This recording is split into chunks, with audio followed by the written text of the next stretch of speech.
Greetings, my dear viewer. You're on the channel The Price of Cheating. The channel is for those who appreciate traditional family values and condemn adultery. So be sure to subscribe to the channel. Let's get started. 1 week before the wedding, Thomas finished work early, ignoring a client's call, and hurried home to focus on writing his wedding vows. However, upon entering the house, he froze in place. His fiancée stood before him in a striking black cocktail dress, a pearl necklace draped around her neck, and high heels that accentuated her figure. She looked stunning, and for a moment, Thomas was captivated by her appearance. "You're back earlier than I expected," she said, her voice unusually sharp, with a hint of unease. Thomas sensed that something was off, though he couldn't quite figure out what. Thinking he might have forgotten some dinner plans, Thomas smiled, kissed her on the cheek, and said, "Give me 10 minutes, I'll shave and change." But Ava's trembling tone as she responded gave him pause. "Where are you going?" He stopped, puzzled. "With you, of course. You're dressed like we're going somewhere." A brief silence hung between them before she let out a heavy sigh, guilt clouding her expression. "There's something you need to know.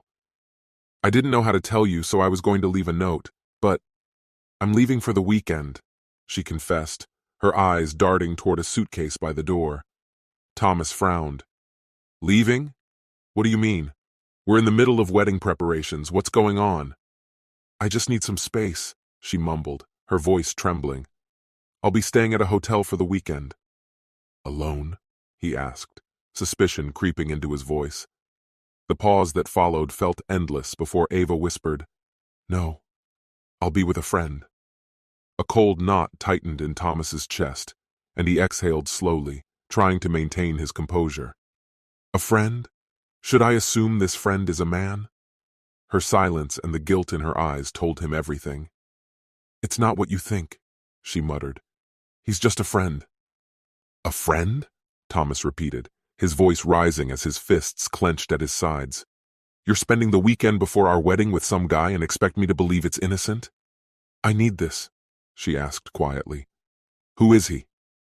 Thomas's voice cut through the air, vibrating with tension. "Who is this guy you'll be sharing a bed with?"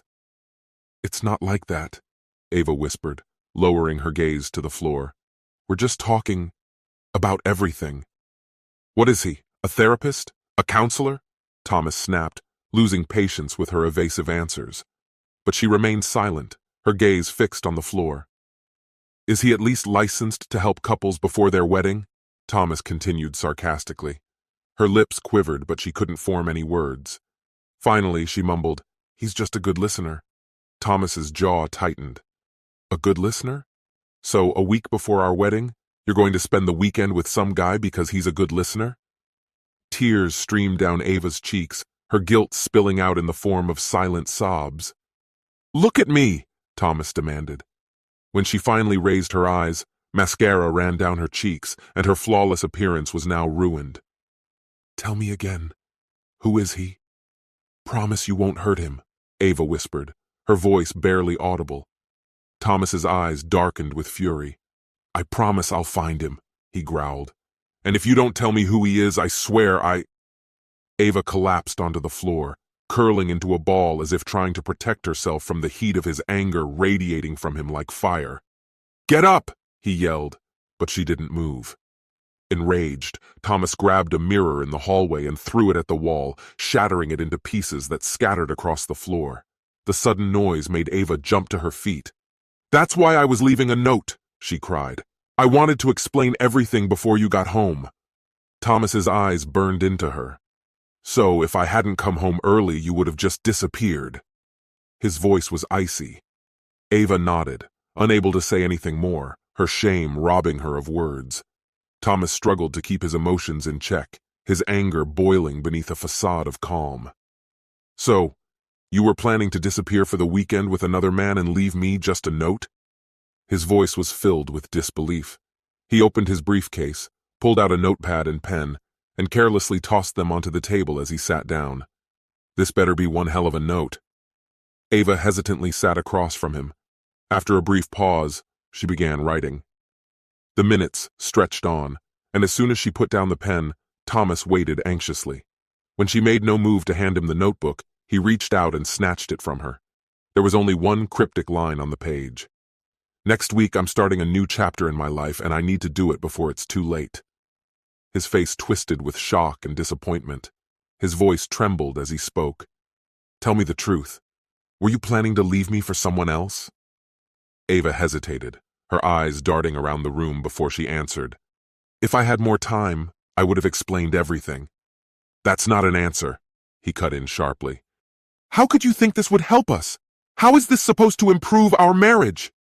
Her words caught in her throat, and she struggled to find any justification. I thought it might help us." Thomas shook his head, unable to believe what he was hearing. "Help us? People destroy marriages over things like this, Ava. Affairs ruin everything. There's nothing left after that.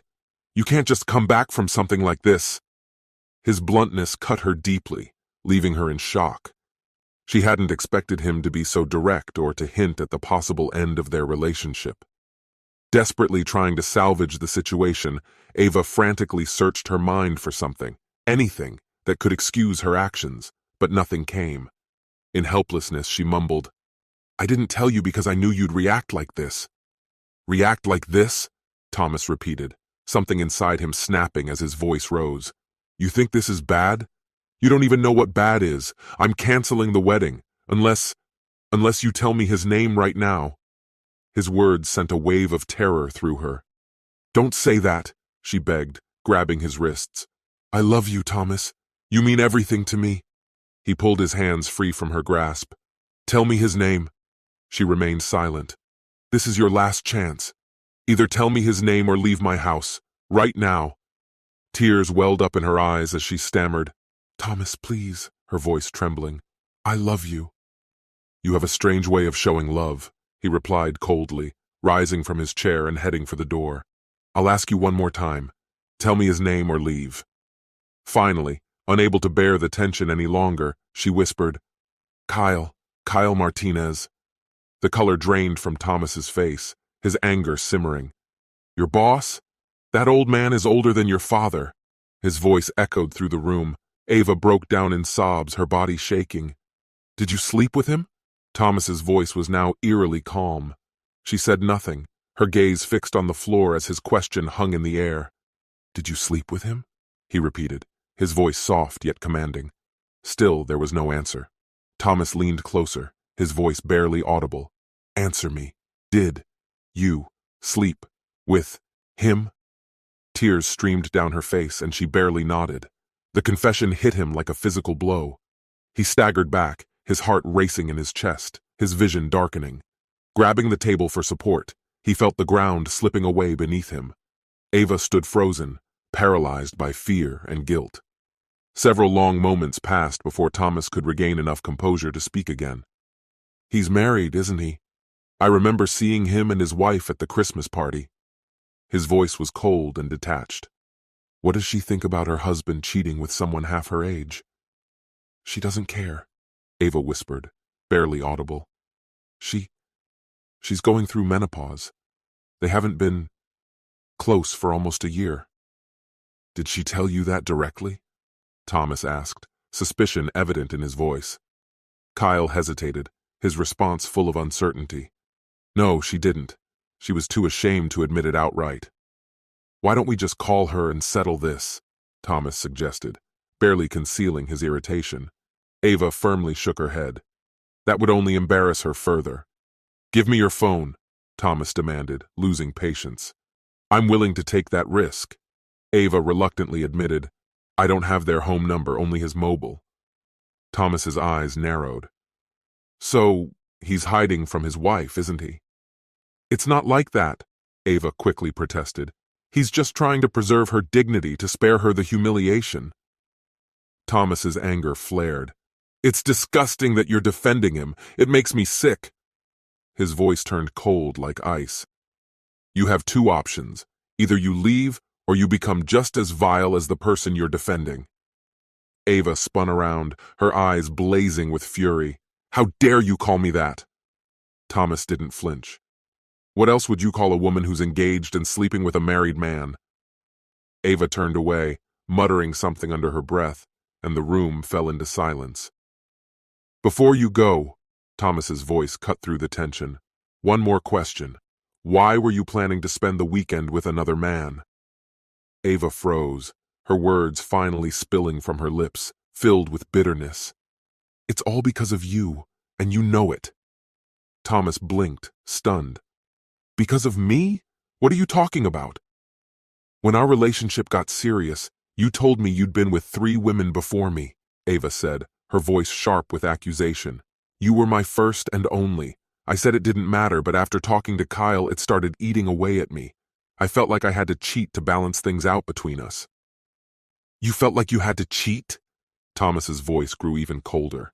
"How do you even justify that?" "Kyle said that for our marriage to succeed, we had to be equals.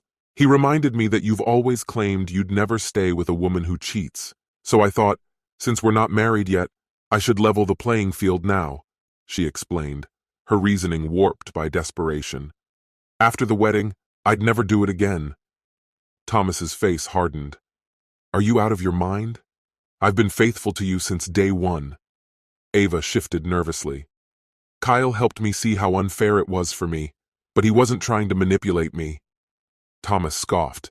"And you believe that? You really think he wasn't trying to get something in return?" "That's not what it was," she insisted. "He was just helping me figure things out." "Helping you?" Thomas's voice dripped with sarcasm. "And what exactly did this help consist of?" Ava turned away, her voice quieter. "He made me realize that I deserved to be on equal footing with you, that I had the right to be with other men, just like you were with other women." "The right?" Thomas's voice was filled with disbelief. "That's absolute madness." Ava forced a strained smile, but it was hollow. "Yes, I slept with another man, but I love you, and I'm ready to be with you forever." Thomas's gaze was icy. "Stay with me?" He shook his head in disbelief. "Do you even hear yourself? If this weren't so tragic, it'd be laughable." Ava's face twisted in confusion. It all made sense when Kyle explained it. Back then it was so clear. It wasn't supposed to end like this. Thomas's expression darkened.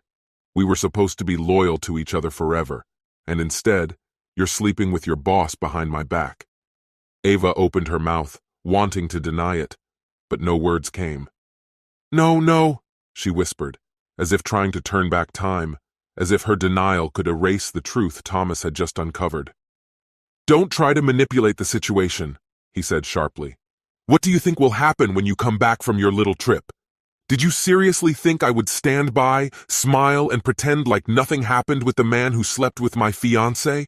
No way." Her voice trembled. "I hoped you would never find out. I love you.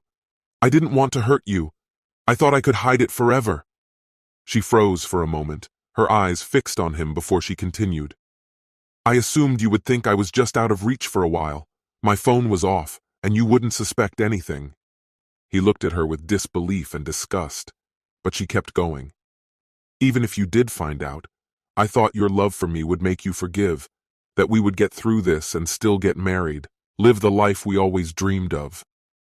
"Live the life we dreamed of?" he repeated, bitterness in his voice, almost laughing but filled with rage. "What in you, or everything you know about me, gave you the idea that I would still want to marry you after this?"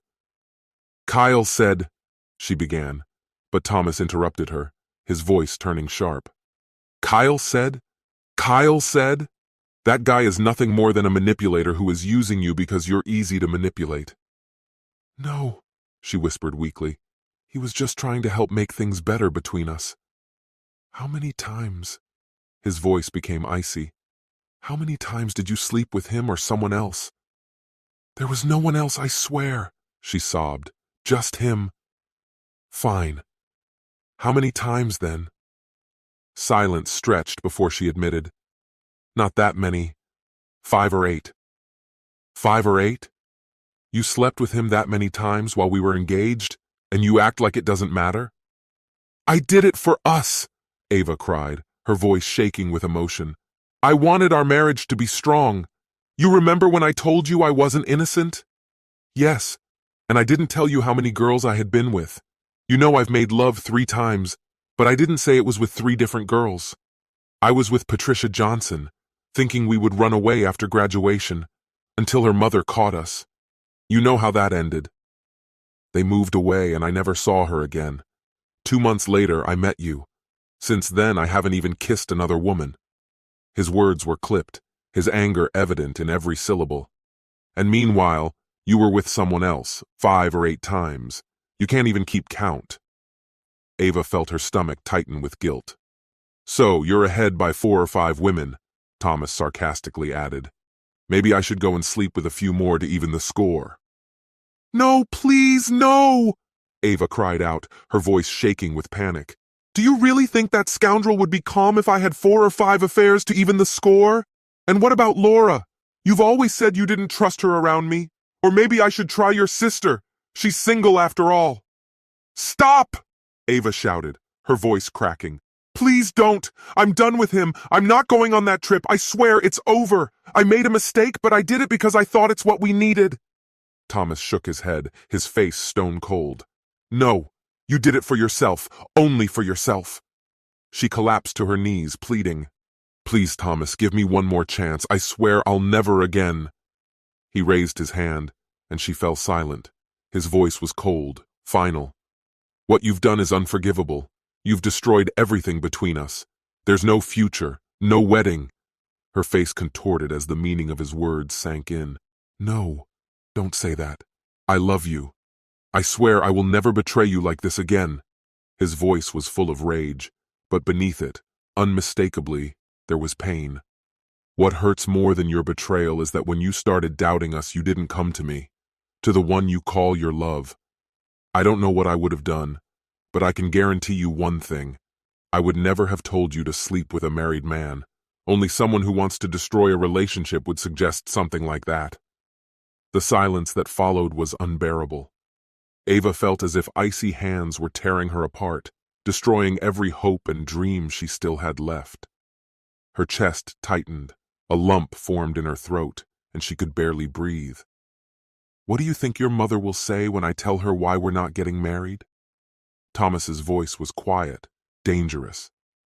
"When I explain that you gave yourself to another man, how do you think she'll react?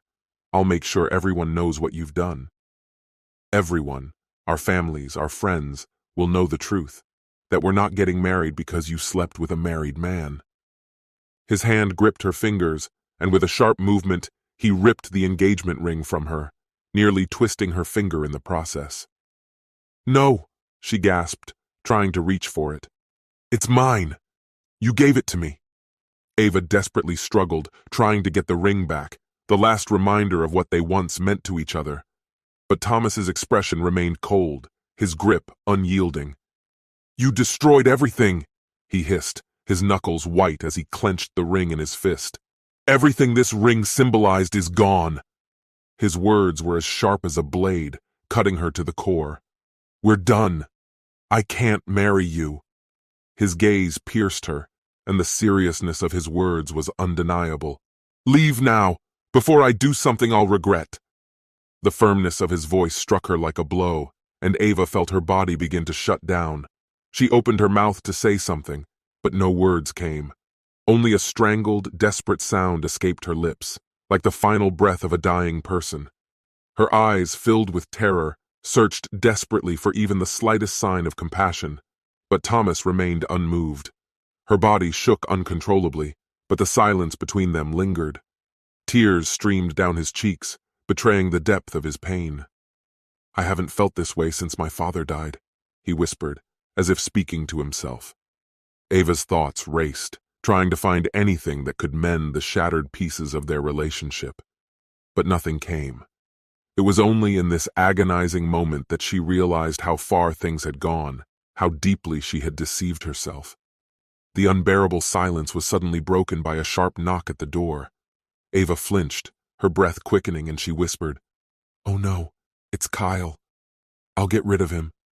"Don't make it worse," she pleaded, but Thomas had already grabbed the baseball bat he kept by the door.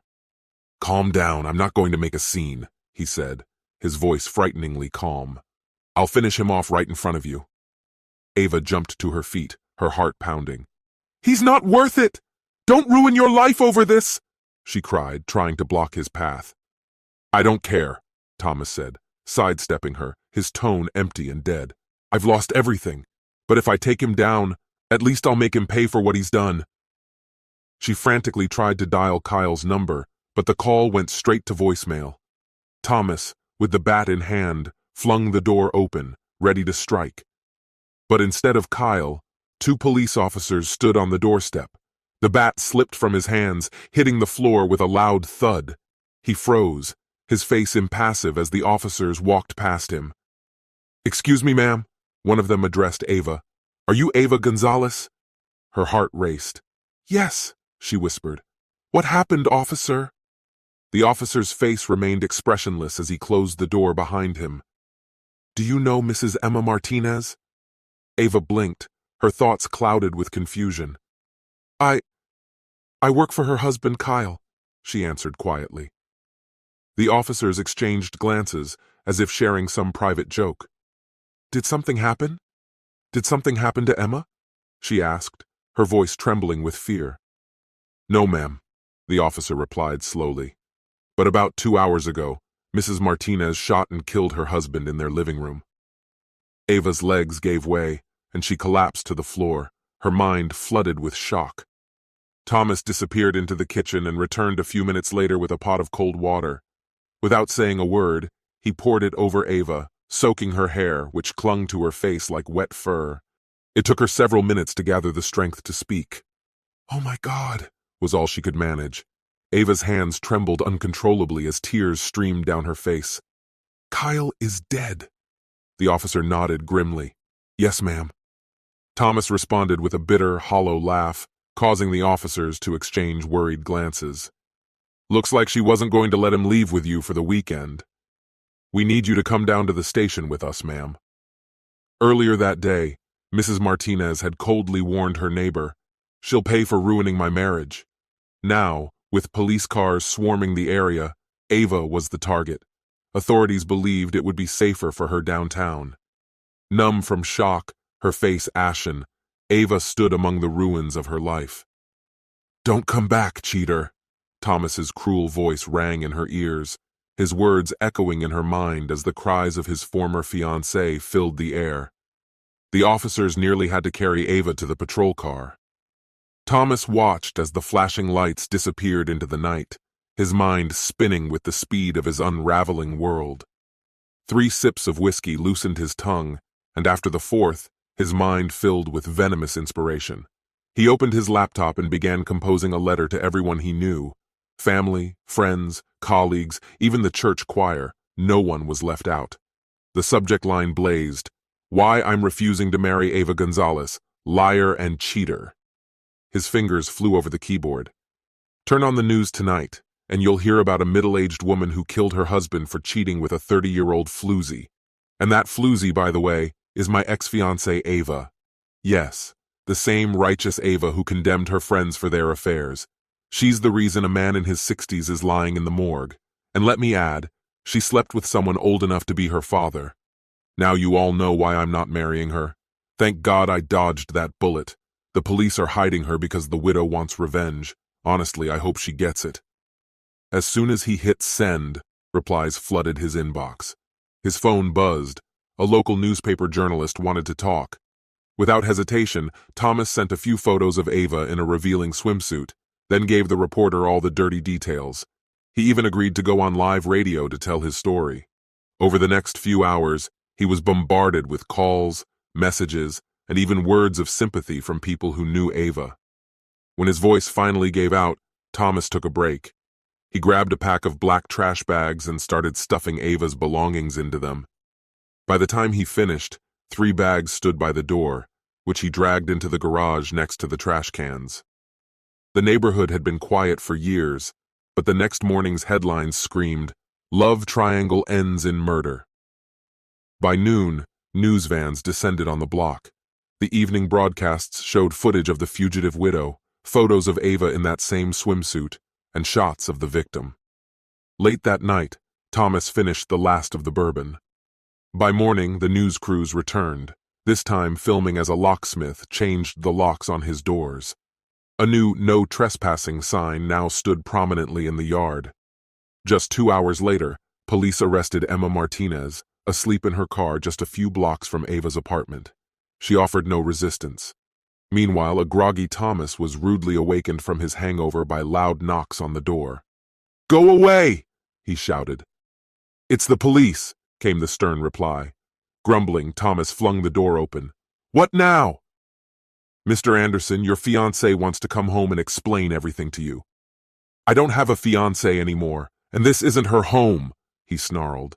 "This is my home, and it'll never be hers." He pointed to the trash bags by the garage. "That's all she has left. Take them with you, or I'll do something I'll regret." As the officers turned to leave, he added with icy finality, "Tell her she'll never get my forgiveness. I'm done with her. Forever." Closing the door behind him, he heard her voice coming from the police car. "Thomas, I love you."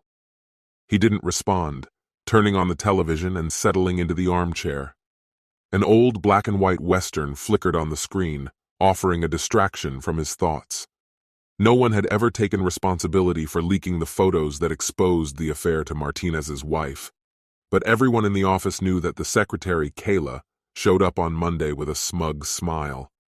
Ava quickly found herself isolated. She hadn't even reached her office when she lost her job.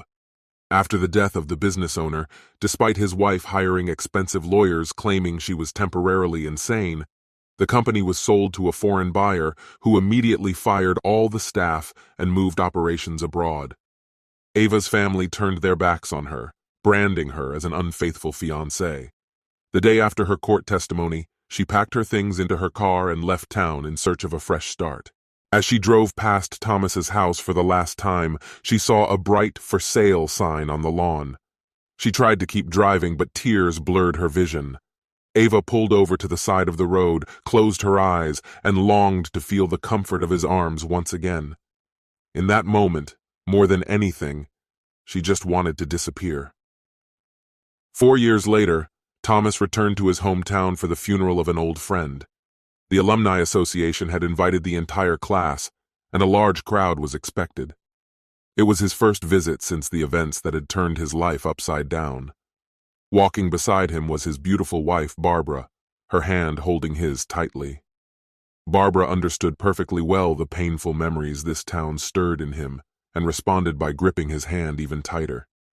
Their energetic 2-year-old son, Mason, started to grow restless and soon ran off in search of adventure.